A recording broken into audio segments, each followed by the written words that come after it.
Ini adalah Samsung Galaxy S6 Edge, salah satu HP flagship pertama Samsung yang hadir dengan layar lengkung di kedua sisinya. Waktu pertama kali rilis di tahun 2015, HP ini masuk jajaran paling premium. Desainnya elegan, fitur canggih di zamannya, dan tampilan beda dari yang lain. Tapi sekarang sudah tahun 2025, HP ini bisa kamu temukan di pasaran dengan harga 700 hingga 1 jutaan tergantung kondisinya. Pertanyaannya, apakah Samsung Galaxy S6 Edge ini masih layak untuk kamu pakai sehari-hari? Di video ini saya akan ulas dari semua sisi, kondisi fisik, performa, kamera, fingerprint, baterai, dan pengalaman pribadi selama memakai HP ini. Tonton sampai akhir supaya kamu tahu apakah HP ini cocok buat kamu atau cukup jadi koleksi aja.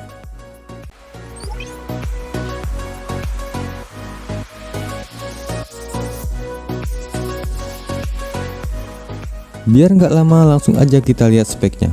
Layar 5,1 inci Quad HD AMOLED melengkung kanan dan kirinya.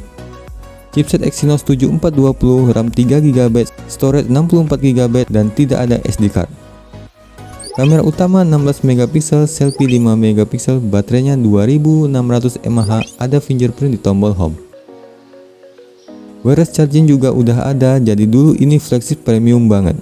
Sekarang ya kita lihat aja nanti.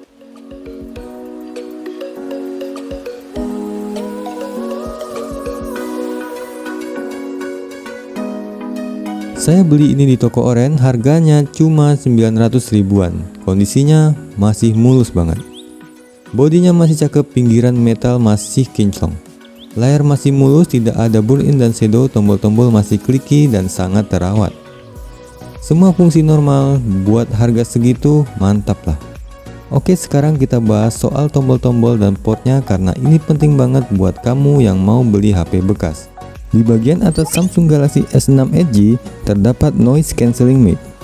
Fungsinya mengurangi suara bising saat panggilan dan meningkatkan kualitas audio saat merekam video. Letaknya lubang kecil di bagian atas sisi kanan frame.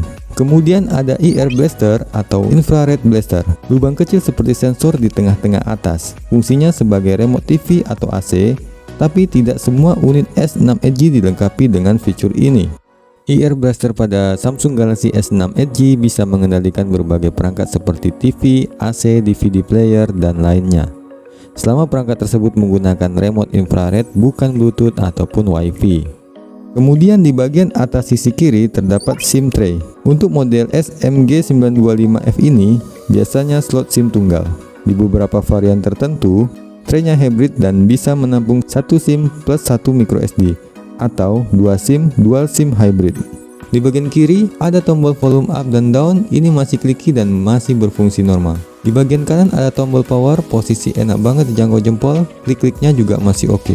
Di bagian bawah ada port micro USB, belum USB Type-C, speaker mono, suara masih lumayan kenceng. Jack audio 3,5 mm, ya HP ini masih punya colokan buat headset kabel. Di bagian depan ada tombol home fisik sekaligus sensor fingerprint dan fingerprintnya masih cepat. Di bagian kanan kiri dari tombol home ada tombol kapasitif, reset aplikasi, dan back. Sayangnya nggak ada backlight, jadi malam-malam suka nebak-nebak posisinya. Di bagian belakang ada kamera dan flash plus sensor heart rate. Ya dulu Samsung niat banget ngasih sensor detak jantung dan sekarang lebih ke nostalgia aja. Saya suka banget layoutnya, simple, compact, dan semua tombol feel-nya masih dapat. Cuma di tahun 2025 ini tombol fisik udah mulai jarang. Jadi yang pegang ini mungkin bakal ngerasa nostalgia. Kalau buat kamu yang baru nyoba flagship lama, ini layout dan tombol-tombolnya gampang banget dihafal dan gak bakal ribet. Tapi ingat, kondisi bisa beda-beda. Tombol di HP bekas itu kadang ada yang keras, kadang ngadat. Jadi kalau beli, mending nanya dulu atau lihat video kondisi aslinya. Untuk pemakaian sehari-hari selama 3 hari saya pakai ini buat daily. Untuk WhatsApp, Telegram, SMS, telepon, Spotify, nonton YouTube, dan kameranya juga masih usable. Yang mulai ngos-ngosan di scrolling TikTok agak lama loadingnya, tapi buat orang tua, anak sekolah, atau HP cadangan ini bisa banget dipakai. Sekarang kita bahas yang paling ikonik dari Samsung Galaxy S6 Edge, yaitu layarnya. HP ini salah satu pelopor layar melengkung di era flagship. Dulu desain ini dianggap futuristik banget dan sekarang pun masih kelihatan premium. Layarnya Super AMOLED ukuran 5,1 inci resolusi Quad HD, kerapatan pixel 577 ppi, layar lengkung di sisi kanan dan kiri, mendukung Edge panel buat shortcut aplikasi, info cuaca, jam malam, notifikasi, dan lain-lain. Keunggulan layar warnanya tajam dan kontrasnya tinggi khas AMOLED Samsung. Hitamnya pekat banget, enak buat nonton film di malam hari. Desainnya elegan, layar melengkung bikin HP kelihatan lebih mahal dan beda dari yang lain. Edge panel masih bisa digunakan meskipun sekarang agak terbatas. Touchscreen masih responsif walaupun usianya sudah 10 tahun. Saya pribadi masih suka sama tampilannya. Layar ini nyaman buat nonton, warnanya masih hidup dan desainnya enggak kelihatan jadul. Tapi buat pemakaian jangka panjang, harus siap kompromi. Rentan dengan shadow dan kadang ini sangat mengganggu. Dan brightness-nya nggak kuat buat outdoor. Sekarang kita bahas kameranya. Samsung Galaxy S6 Edge ini punya kamera yang waktu itu bisa dibilang kelas atas. Resolusi kamera belakang 16 megapiksel dan f1.9.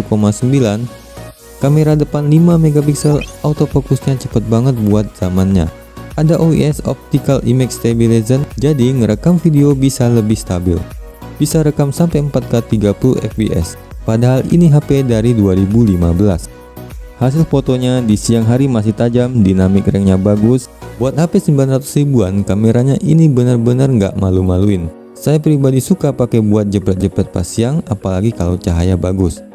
Buat konten ringan, IG story, atau foto produk iseng juga masih bisa. Kalau buat vlogging, masih bisa juga asal kamu nggak gerak-gerak cepat. Tapi ingat, ini kamera dari 10 tahun lalu. Jadi menurut saya, kamera Samsung S6 Edge ini di tahun 2025 udah melebihi harapan dari harga dan umurnya. Untuk malam hari mulai banyak noise tapi masih usable. Bisa ngerekam video sampai resolusi 4K 30 fps dan hasilnya cukup tajam, stabilisasi oke banget untuk ukuran HP tahun 2015. Resolusi Full HD 30 fps juga cukup tajam tapi kurang stabil kalau jalan cepat. Saya sempat pakai buat vlog sambil naik sepeda motor dan hasilnya cukup tajam dan natural. Tapi goyangan tetap terasa karena OIS-nya nggak sekuat HP baru. Suara masih lumayan jelas meskipun kena angin, jadi buat dokumentasi ringan atau vlog santai masih bisa banget. Buat HP 900-an hasil videonya itu bukan cuma bisa, tapi bisa banget. Dan buat kamu yang penasaran, nanti di akhir video bakal ada hasil rekaman sinematik 4K yang saya ambil langsung dari HP ini. Di aplikasinya kita dapat mode Pro, HDR, panorama, slow motion, live video effect buat iseng-iseng. Bagian kamera depan cukup buat video call dan selfie biasa. Tapi jangan berharap hasil mulus kayak HP kekinian. Sekarang kita coba hal yang paling penting, main Mobile Legends di HP tua ini. Saya install, update data sekitar 1 GB-an dan langsung gas main ranked. Grafiknya mentok di medium, high nggak nongol, ultra apalagi. High frame rate mode nggak muncul, shadow efek-efek skill terbatas, banyak yang nggak aktif. Jadi jelas Mobile Legends bisa jalan tapi nggak dengan settingan maksimal. Masuk game lancar, waktu loading agak lama tapi bisa dimaklumi. Pas early game level 1-5 lancar-lancar aja. Pas teamfight mulai kerasa drop FPS, kadang-kadang patah 1-2 detik, apalagi kalau sinyal nggak stabil. Multitasking sambil buka chat, HP langsung ngos-ngosan. Tapi selama kamu main dengan sabar, nggak buka banyak aplikasi dan sinyal stabil, masih playable. Untuk suhu dan baterainya setelah main 15-20 menitan, bagian belakang mulai hangat, gak sampai panas banget, tapi kerasa. Baterai juga cepat ngedrop, turun 20 hingga 25% dalam sekali main ranked. Wajar ini baterai 2600 mAh dan udah tua. Saya pribadi cukup kagum sama HP 10 tahun lalu masih bisa main Mobile Legends, tapi ya jujur aja ini bukan buat push rank serius. Kalau buat main iseng, buat anak kecil atau HP cadangan masih oke. Tapi kalau kamu niat mabar tiap hari, terus pengen grafik cakep, mending cari yang lebih baru. Jadi saya simpulin, Mobile Legends bisa, tapi siap-siap sabar.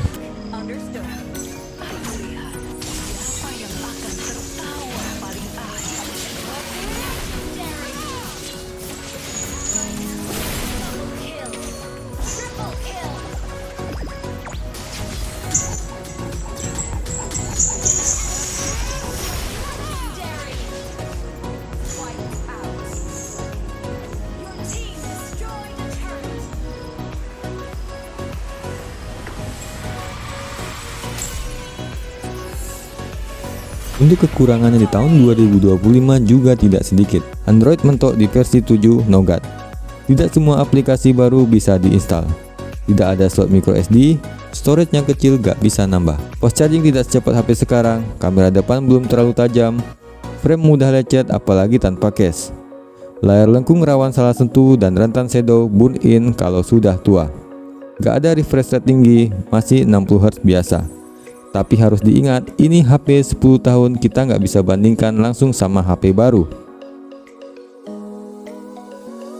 Jadi worth it nggak? Kalau kamu cuma butuh WhatsApp, musik, YouTube, butuh baterai tahan seharian, mau HP cadangan, suka desain premium, pengen nostalgia flagship zaman dulu, ini HP masih enak banget buat dipakai. Tapi kalau kamu butuh kamera malam jernih, suka main game berat, atau kerja pakai HP, mending cari alternatif lain. Tapi tetap, ini HP punya aura flagship yang gak hilang sampai sekarang. Oke, segitu dulu review santai Samsung Galaxy S6 Edge di tahun 2025 ini. Saya suka HP ini bukan karena masih kenceng, tapi karena feel mewahnya itu dapat. Kalau kalian pernah pakai Samsung Galaxy S6 Edge juga, tulis di kolom komentar, like video ini kalau ngebantu, dan jangan lupa subscribe buat review HP bekas lainnya. Dan seperti janji saya tadi, sekarang langsung aja kita lihat hasil rekaman video 4K sinematik dari kamera Samsung Galaxy S6 Edge ini. Enjoy dan sampai ketemu di video berikutnya.